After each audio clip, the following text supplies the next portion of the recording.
Well, Tyner Pond Farm, founded and owned by software pioneer Chris Baggott and his wife Amy, delivers pasture-raised meats to Hoosiers hungry for a healthier alternative. The farm's land in Hancock County recently earned an important distinction.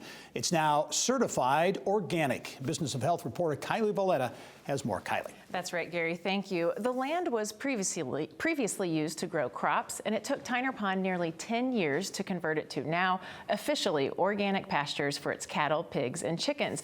Organic grasslands are believed to be better for the environment and also provide healthier foods, but there's actually a much bigger story here. Joining me to tell us more is Amy Baggott, co-owner of Tyner Pond. Thanks for coming to the show, Amy. Thank you for having me. So we are a statewide show, so for folks who may not have heard of Tyner Pond, you deliver food locally here in central Indiana, and the key differentiator is that you're pasture raised. Correct. Explain what that means exactly. So what that means is that all of our animals live on pasture 24 hours a day, 365 days a year, and they eat what they should be eating. The chickens eat grass because they're omnivores, the pigs eat grass, and the cows as well. Okay, so your land recently has been certified organic, Right. which was a huge, long, very complicated, expensive process. The list could go on.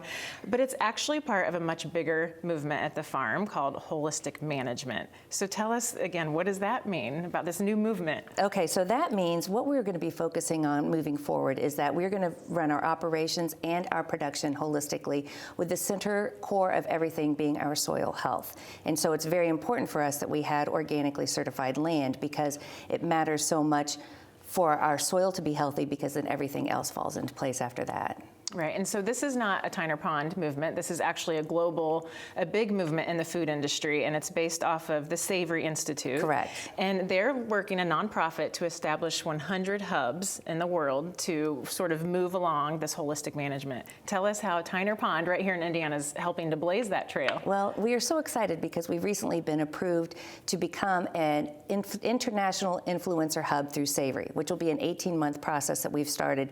And basically what that means is we'll learn these holistic management for production and for organization that we'll put into place, and then people from all around the world will come to learn from us at Tyner Pond Farm. Right here in Indiana. Right here in Indiana. And you mentioned that for farmers who haven't been farming this way, it is a big change, and it's a hard change to make.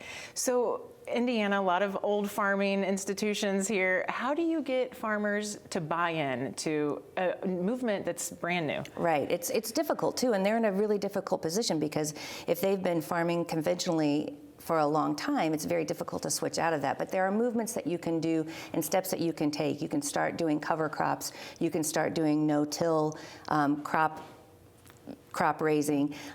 You can reduce your inputs chemically. There's a lot of things that can be done. It just takes a little bit of an effort to change. So. And baby steps. Baby steps. And you talked about the hub, and this would be an international Correct. Recognition.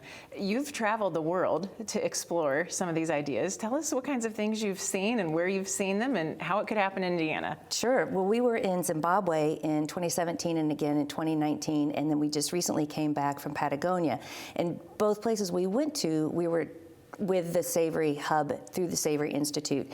And you can imagine they're very different climates, but the same results were being found using animals on pasture to heal your soil and create this pasture land, sequester carbon, have really nutritious food. It's all plays a part, and it's really important. So your land is now certified organic Correct. in Hancock County. Tell us then what's next to get your products, the meat, organic. How do you do that? So that takes a little bit more effort that we're working toward. It'll probably be about a year or two before we're there, because we have to limit all inorganic things coming into our farm, like hay or straw, which we are currently using. So as we move toward holistic management, we will be able to get a much better grip on that and not have to import so many hay or straw from other farms. It'll be a lot easier to get that distinction. So. Okay, and so we've talked a lot about change in Yes. this segment, but you are the same Tyner Pond. Exactly. That everybody knows. Our product has not changed. If anything, it's going to become more nutritious and healthier, because we're going to focus more on our soil.